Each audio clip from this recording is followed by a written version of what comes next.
नमस्कार बच्चों, कैसे हैं आप सभी? अच्छे हैं ना। कल हमने व्याकरण में पाठ 4 संज्ञा के बारे में जाना था कि संज्ञा किसे कहते हैं। संज्ञा यानी कि नाउन, जिसमें मैंने आपको संज्ञा के बारे में बताया था। मैंने यहाँ पर पेज नंबर 29 पर आपको प्राणी, मनुष्यों, अन्य प्राणियों, वस्तुओं, स्थान, भाव आदि के बारे में भी मैंने आपको यहाँ पर बताया था। और मैंने संज्ञा के 3 भेद बताए थे कि मुख्य रूप से संज्ञा के 3 भेद माने जाते हैं। तो आज हम जानेंगे कि वह कौन कौन से हैं। एक तो है व्यक्तिवाचक संज्ञा, जातिवाचक संज्ञा और तीसरा है भाववाचक संज्ञा। उसमें नंबर 1 व्यक्तिवाचक संज्ञा किसे कहते हैं? जिसे जिन शब्दों से किसी विशेष व्यक्ति, प्राणी, स्थान अथवा वस्तु का पता चले उन्हें व्यक्तिवाचक संज्ञा कहते हैं। जैसे महात्मा गांधी, दिल्ली, ताजमहल, अमेरिका, गंगा आदि। तो जिन शब्दों से हमें किसी विशेष व्यक्ति, स्थान, प्राणी या वस्तु के बारे में पता चलता है उन्हें व्यक्तिवाचक संज्ञा कहा जाता है। जैसे यहाँ पर उसके उदाहरण भी दिए गए हैं।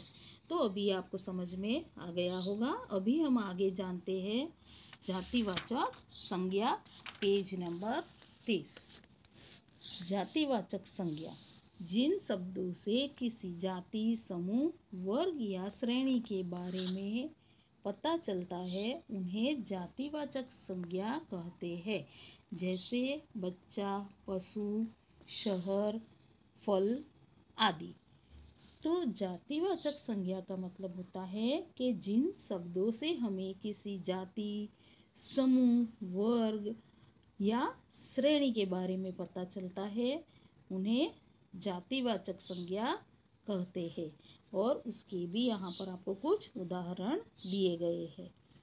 अब यह आपको पता चल गया होगा।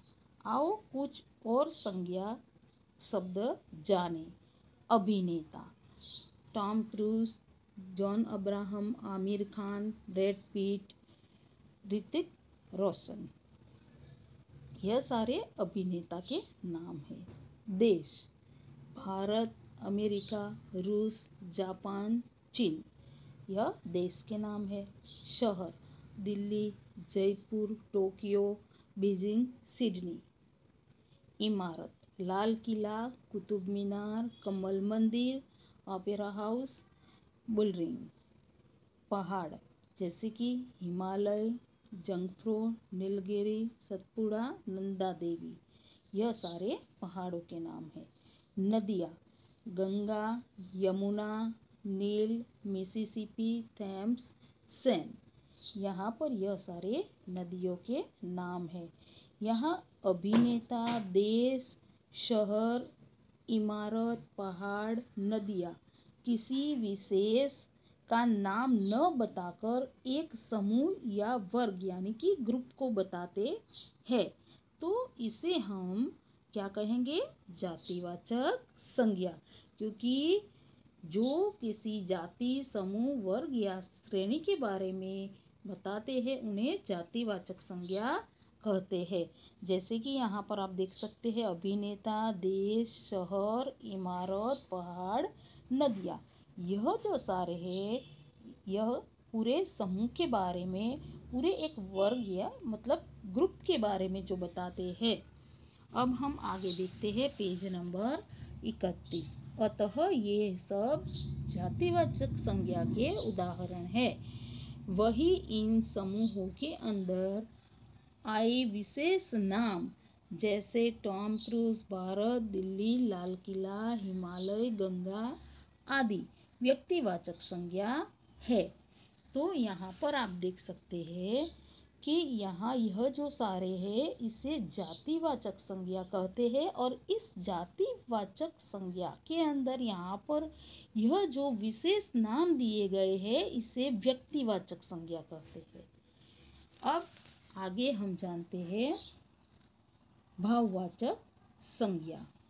वे शब्द जो हमारे भाव जैसे खुशी, दुख, हैरानी, प्यार, गर्मी, सर्दी, खटास, मिठास आदि के बारे में बताते हैं, भाववाचक संज्ञा कहलाते हैं। भाववाचक संज्ञा वे है जो हमारे मन के भाव जैसे कि खुशी, दुख, हैरानी, प्यार, गर्मी, सर्दी, खटास, मिठास आदि के बारे में जो बताते हैं उन्हें भाववाचक संज्ञा कहते हैं, जिसे हम महसूस कर सकते हैं, जिसे हम फील कर सकते हैं, तो यह भाववाचक संज्ञा कहलाते हैं। भावों को हम देख या छू नहीं सकते, केवल महसूस कर सकते हैं, इसे भाववाचक संज्ञा कहते हैं।